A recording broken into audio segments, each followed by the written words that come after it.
Bonjour, société de consommation pop, bienvenue de retour, c'est l'heure du déjeuner. Et regardez ça, ça a fuité, tout a fuité, fuite officielle, les costumes des X-Men pour Doomsday. À quoi vont ressembler les costumes? Comment vont-ils se présenter? Nous avons de grandes attentes. Il y a déjà des rumeurs qui circulent selon lesquelles ce seront des costumes, des tenues, des déguisements proches des comics, que l'inspiration viendra de l'animation X-Men de la Fox, et que ces X-Men auront une apparence fidèle aux bandes dessinées. Ils vont s'inspirer des comics, et il n'y aura plus cette histoire de cuir noir. Désormais, c'est le juste au corps jaune, frérot. Et là, on m'a envoyé ces images plusieurs fois sur Instagram en disant « Regarde !» Ça a fuité! Regarde ici. Doomsday avait divulgué plusieurs images conceptuelles, entre autres, qui vraiment correspondaient. Parce que l'artiste qui a été identifié avait vraiment travaillé sur les concepts initiaux. Des choses encore au début de la pré-production, et qui peuvent ne pas correspondre au produit final, bien sûr, mais qui donnent une idée de ce qui arrive.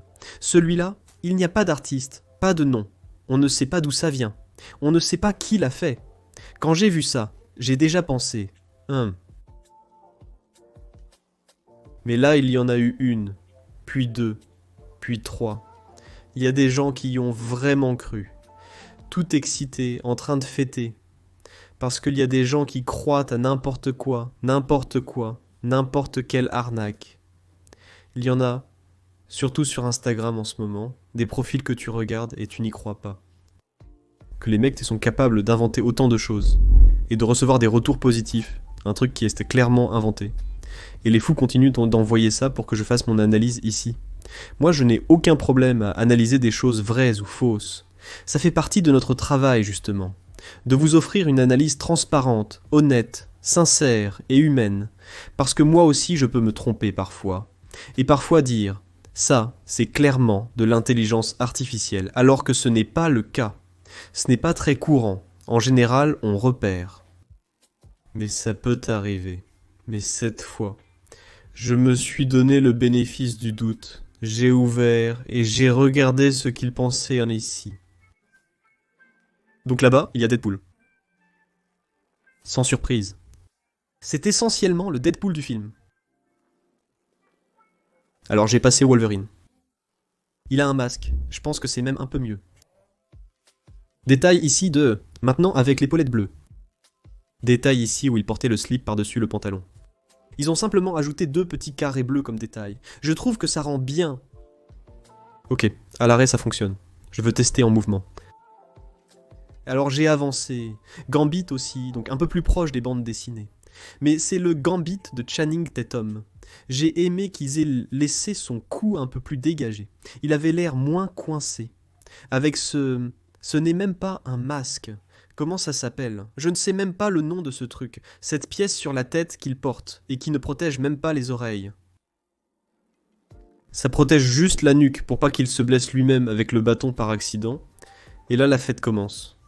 Et là le jeu commence. Ah non, ça je l'ai vu en dernier. Je vais commenter avant. C'est Magneto.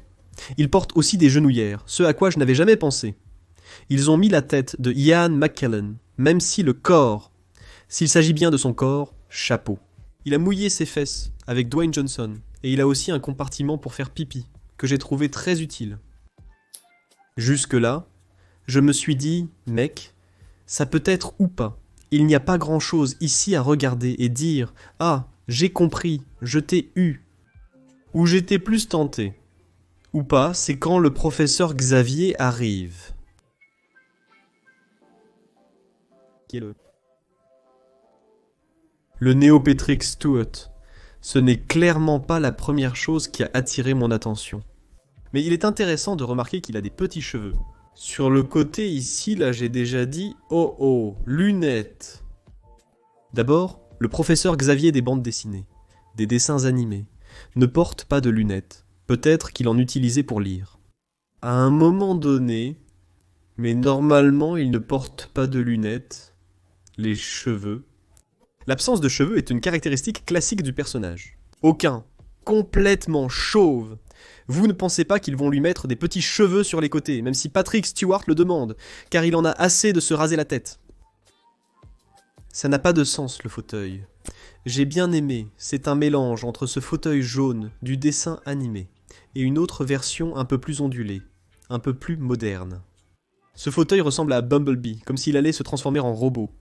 Ce n'est pas une mauvaise idée. Mais maintenant, la première chose qui a attiré mon attention et éliminé toute possibilité que ce soit réel. Le professeur Xavier a les jambes croisées.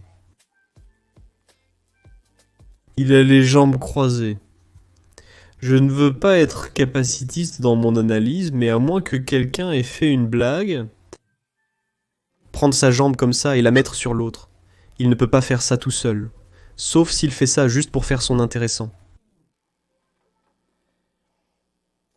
J'ai regardé, et j'ai dit « Oups, IA a fait une gaffe. C'était drôle, car on n'a pas l'habitude de voir le professeur Xavier dans cette position élégante, les jambes croisées. Pourquoi a-t-il besoin de croiser la jambe? Il sent sa jambe. » Là, pour moi, c'était fini. Là, il n'y avait plus d'issue. J'ai apposé le tampon de faux. Je ne veux plus rien savoir. Professeur Xavier avec des cheveux, jambes croisées. Il n'aurait pas dû révéler celle-là et la garder hors de la liste. Mais c'est là, hein? J'ai déjà vu ça, plus rien à faire. J'étais déjà convaincu d'y aller avant. C'était même devenu une évidence. Et puis, il y a Diablo. Diablo qui est mon personnage préféré de Marvel, vous le savez. Et j'ai aimé la façon dont ils l'ont conçu. La façon dont ils ont mis la partie de l'épaule, la botte. C'est stylé. Même le visage de la figurine est bien fait, vraiment cool. Et là, je suis passé au pied et à la main. Là, il y a un problème avec le pied et la main. Il ne sait pas faire les 5 doigts. Parfois, il en met 6, 7, 8, 12 doigts. Jusqu'à présent, ce problème n'est pas résolu. Avec le temps, ça va s'arranger. Mais c'est le premier endroit où tu regardes. Pour identifier l'intelligence artificielle, c'est quand tu regardes les doigts. Et Diablo dans les comics, dans les dessins animés, même sa version dans tous les films a 3 doigts. Hein? 3 doigts à la main, 3 doigts au pied et une queue préhensile. Il a 4 doigts. On aperçoit l'ongle qui dépasse de la botte. L'ongle qui dépasse de la botte est cassé, et il est peu probable qu'il fasse nocturne avec 4 doigts, alors qu'ils peuvent le faire avec 3. Quelle logique! Si on enlève un doigt, autant en enlever 2, ou le faire avec 5 ou 3. 4, ça n'existe pas. C'est donc un nocturne à 4 doigts. Ils n'ont pas su bien calculer. Stylistiquement et artistiquement, il devrait avoir 3 doigts. J'en étais sûr, et j'ai commencé à trouver ça drôle. Je voulais partager cette analyse comique avec les gens. De quelque chose qui se fait passer pour réel. Les gens, ce n'est pas réel. Faux, faux, faux, totalement fake, ne vous laissez pas tromper. Le costume des X-Men n'a pas fuité. Il se peut que certains détails aient été captés correctement par l'intelligence artificielle juste par hasard, par déduction. Mais ceci n'est pas réel, rien n'a fuité, et il est possible que nous ayons des costumes vraiment plus proches des comics. Peut-être pas autant, mais ce ne sera pas ça ici.